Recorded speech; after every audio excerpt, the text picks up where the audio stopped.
أعوذ بالله من الشيطان الرجيم. بسم الله الرحمن الرحيم. بل كذبوا بما لم يحيطوا بعلمه ولما يأتهم تاويله كذلك كذب الذين من قبلهم فانظر كيف كان عاقبة الظالمين. حقیقت یہ ہے کہ لوگ جس بات کو اپنے دائرے علم میں نہ لا سکے اور جس کی اصل حقیقت ابھی ظاہر نہیں ہوئی اس کو انہوں نے جھٹلا دیا، اس طرح ان لوگوں نے بھی جھٹلایا تھا جو ان سے پہلے گزر چکے، تو دیکھو ظالموں کا کیا انجام ہوا۔ یہ سورہ یونس کی 39 نمبر کی آیت ہے۔ اس سے پہلی آیتوں میں قرآن کی حقانیت اور اس کی سچائی کو ثابت کیا گیا کہ یہ کلام الہی ہے، یہ کوئی کھڑا ہوا کلام نہیں ہے، یہ کوئی انسانی کلام نہیں ہے۔ اس کے بعد ان کو چیلنج کیا گیا کہ اگر تم یہ سمجھتی ہو کہ یہ انسانی کلام ہے تو تم بھی انسان ہو، تم بھی اپنے سارے مددگاروں کو بلا لو اور اس جیسی کم از کم ایک صورت بنا کر لا کر دکھا دو۔ یہ کام وہ لوگ نہیں کر سکے اور نہ ہی کر سکتے ہیں۔ اس آیت میں ان لوگوں کی بات اللہ تعالیٰ واضح فرما رہے ہیں کہ انہوں نے اس کلام میں غور و فکر ہی نہیں کیا، اس کی سچائی کو جاننے کی کوشش کیے بغیر، تدبر کیے بغیر، اس کے معنی مفہوم جانے بغیر ہی اس کی تکذیب پر تل گئے۔ بل کذبوا بما لم یحیطوا بعلمہ فرمایا۔ مطلب یہ ہے کہ قرآن کی جو حقانیت ہے، اس کے جو مضامین ہیں اور جو موضوعات پر اس میں بحث کی گئی ہے اور جن جن باتوں کی اس میں خبریں دی گئی ہیں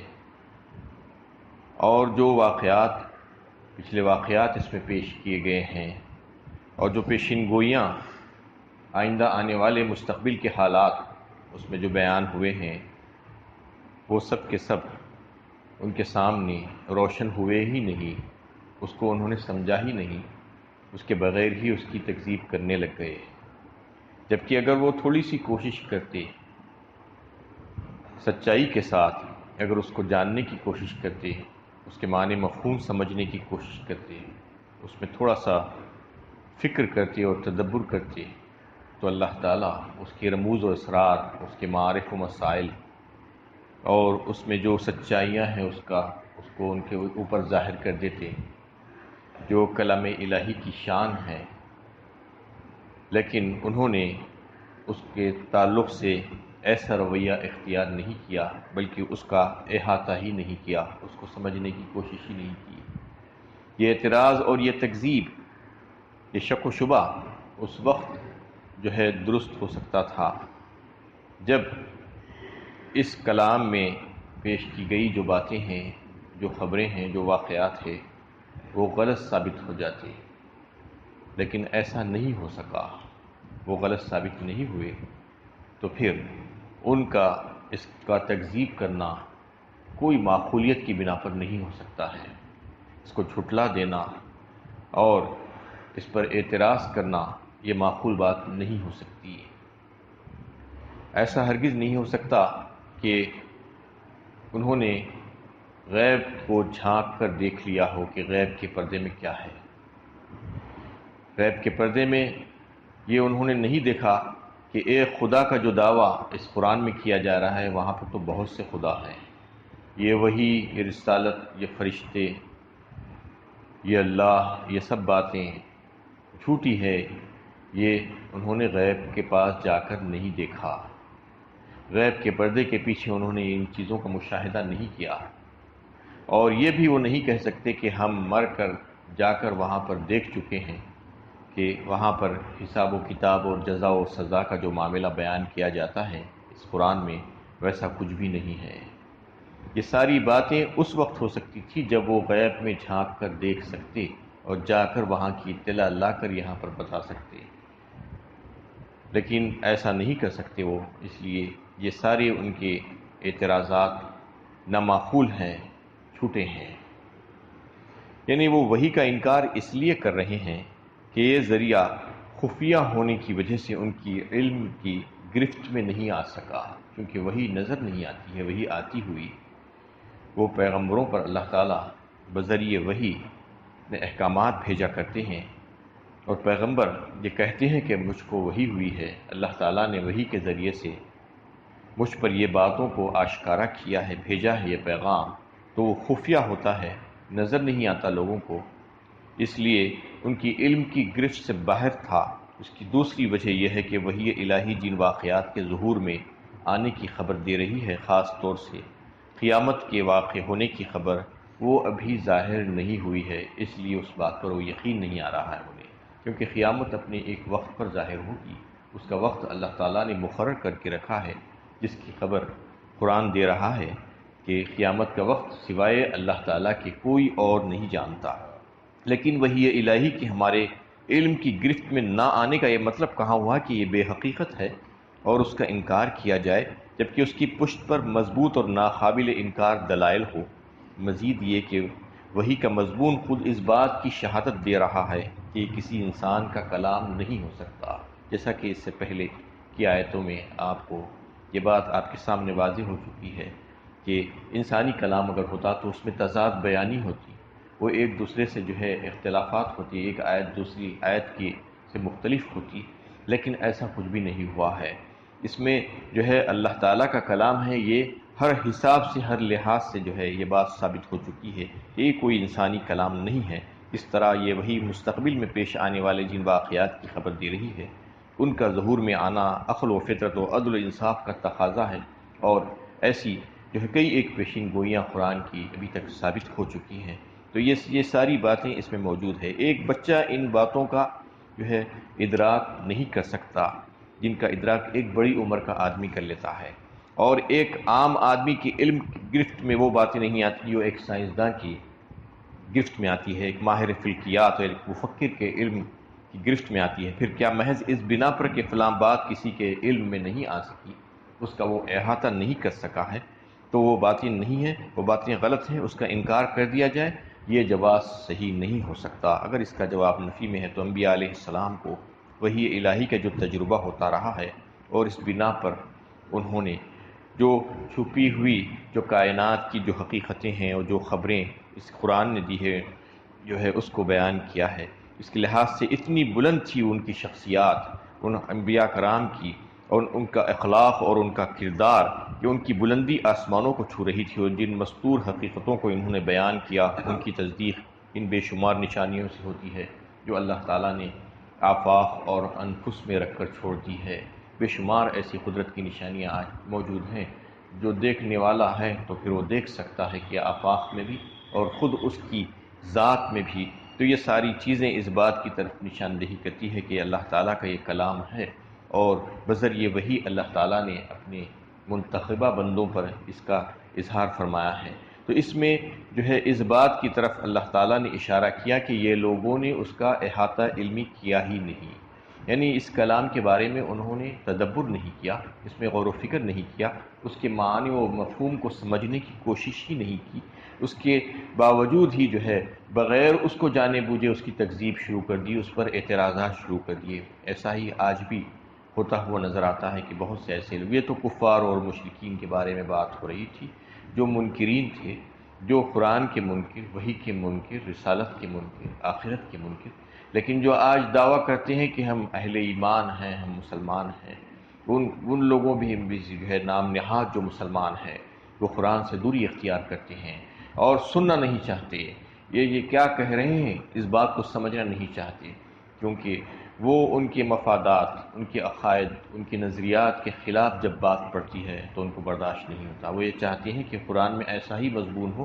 جو ان کے عقائد کے مطابق ہو، ان کی خواہش کے مطابق ہو۔ جب ان کی خواہش کے مطابق بات نہیں آتی تو پھر اس کی مخالفت پر تل جاتے ہیں اور اس کو سننا نہیں چاہتے، اس سے دوری اختیار کرتے۔ ان کا دیکھا دیکھی بہت سے لوگ ان کو فالو کرتے ہیں اور آنکھیں بند کر کے جو ہے اس کلام سے دوری اختیار کر لیتے ہیں۔ یہ بات اچھی نہیں ہے، یہ کلام الہی ہے، یہ اللہ تعالیٰ نے اس کلام کو ہماری ہدایت کے لیے بھیجا ہے، اور یہ ہدایت کا واحد سرچشمہ ہے۔ اس دوری اختیار کرنے کا مطلب یہ ہے کہ گمراہ ہو جانا، جو بھی اس سے دوری اختیار کرے گا اس کے تعلق سے یہ کہا جا سکتا ہے کہ وہ گمراہ ہو جائے گا، کیونکہ آج نہیں تو کل گمراہ ہو جائے گا وہ، اس لیے کہ اس میں غور و فکر کرنا ہے۔ یہ ہدایت کی کتاب ہے، اور انہیں خالی اس ذہن ہو کر اس کو سننے کی کوشش کرنا، سب پہلے سے جو ہے کئی چیزیں بٹھا کر فیصلے کر کے اس کو سننے کی کوشش نہیں کرنا، بلکہ ذہن کو خالی کر کے اس کو سننے اور سمجھنے کی کوشش کرنا، اس سے دوری اختیار کرنا، اس سے اعراض کرنا گمراہی ہے، ہدایت نہیں ہو سکتی۔ اور پھر آخر میں فرمایا گیا کہ كَذَلِكَ كَذَّبَ الَّذِينَ مِن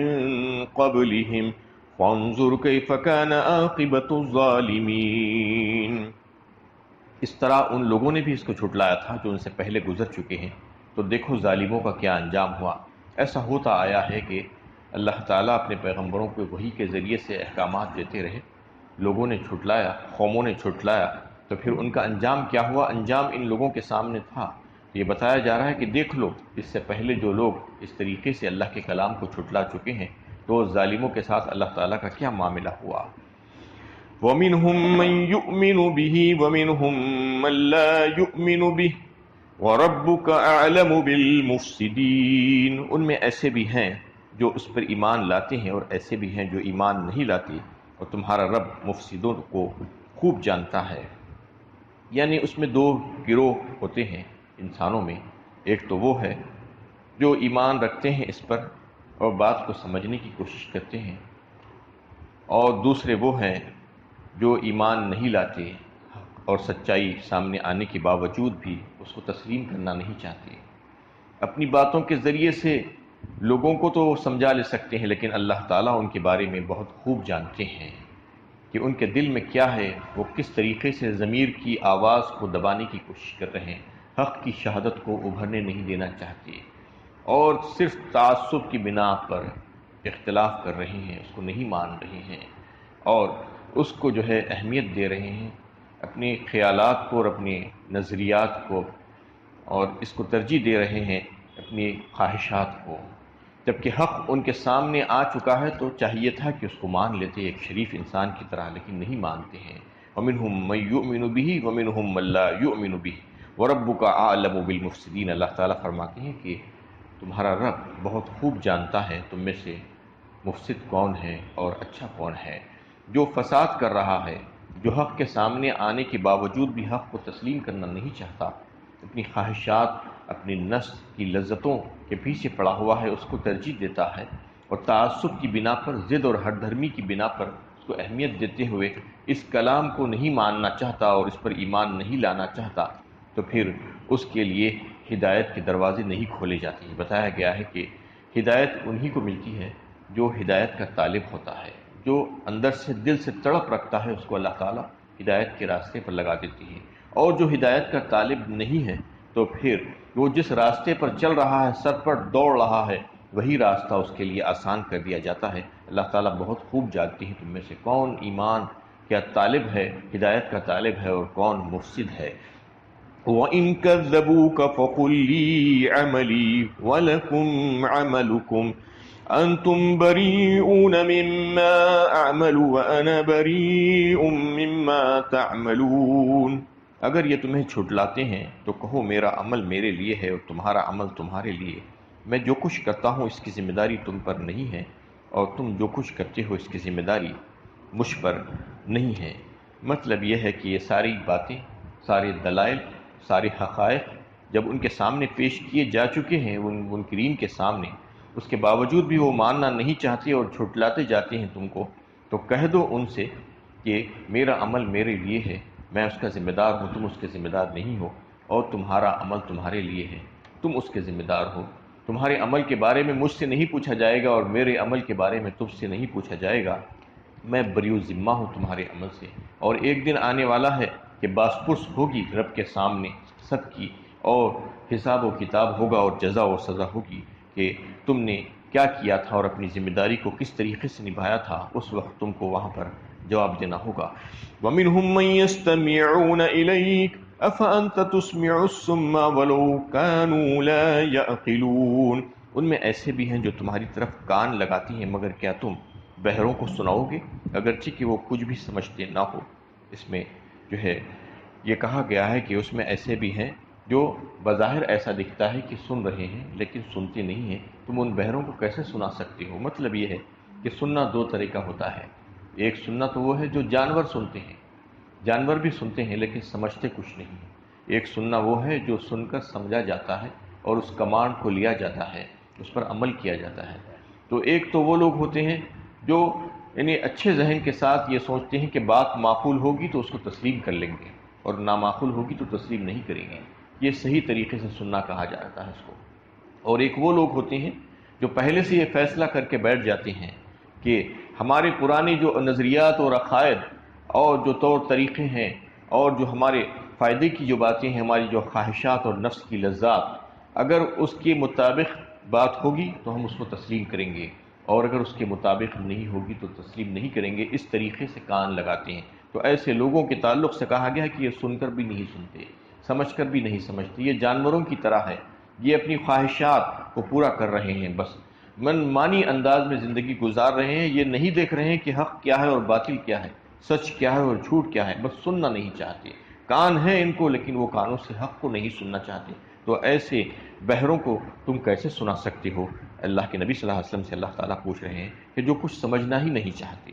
وَمِنْهُمْ مَنْ يَنْظُرُ إِلَيْكَ أَفَأَنْتَ تَهْدِي الْعُمْيَ وَلَوْ كَانُوا لَا يُبْصِرُونَ، اور ان میں وہ لوگ بھی ہیں جو تمہاری طرف دیکھتے ہیں مگر کیا تم اندھوں کو راہ دکھاؤ گے خواہ انہیں کچھ سجائی نہ دیتا ہو؟ یہ بھی ایسے ہی لوگوں کے لیے کہا گیا ہے جو آنکھوں سے جو ہے ان کی بصارت تو ہے، آنکھوں میں روشنی تو ہے، بینائی ہے، لیکن دل کی بصیرت غائب ہو گئی ہے، دل سے وہ سوچ سمجھ نہیں سکتے، صحیح اور غلط کو جو ہے پہچان نہیں سکتے، اس کی تمیز نہیں کر سکتے، ایسے لوگوں کو تم کہاں سے راستہ دکھا سکتے ہو؟ ان اللہ لا یظلم الناس شیئا ولکن الناس انفسهم یظلمون، در حقیقت اللہ لوگوں پر ذرا بھی ظلم نہیں کرتا بلکہ لوگ خود ہی اپنے اوپر ظلم کرتے ہیں۔ اب اس آیت میں بتا دیا گیا کہ اللہ تعالیٰ تو ان کو ساری صلاحیتیں عطا فرمائی، دیکھنے کی اور سننے کی صلاحیتیں، دل و دماغ دیے ان کو، یہ ساری صلاحیتوں کو اگر وہ صحیح طور پر استعمال کرتے تو حقائق ان پر واضح ہو جاتے، حق و باطل کی تمیز کر سکتے تھے، وہ سچ اور جھوٹ کو سمجھ سکتے تھے، لیکن انہوں نے اس کا استعمال صحیح طور پر نہیں کیا تو وہ خود ظلم کیے ہیں اپنے اوپر، اللہ تعالیٰ ان کے اوپر ظلم نہیں کیے ہیں۔ ان اللہ لا یظلم الناس شیئا، کچھ بھی اللہ تعالیٰ ظلم نہیں کرتے اپنے بندوں پر، بلکہ انسان ہی خود اپنے آپ پر ظلم کرتا ہے جو اس کو دی ہوئی صلاحیتوں کا صحیح استعمال نہیں کر کے اپنے آپ پر ظلم کر لیتا ہے۔ وَلَكِنَّ النَّاسَ أَنفُسَهُمْ يَظْلِمُونَ، اس میں اس بات کو واضح کر دیا گیا کہ جو اللہ تعالیٰ کی دی ہوئی صلاحیتوں کا صحیح استعمال نہیں کرے گا تو اس کا مطلب یہ ہے کہ وہ اس کا جواب دہ ہو جائے گا اللہ کے پاس، اور پھر اس کو جواب دینا پڑے گا، وہی ظالم ہے۔ اللہ تعالیٰ سے دعا ہے کہ اللہ تعالیٰ ہمیں صحیح علم و عمل کی توفیق عطا فرمائے۔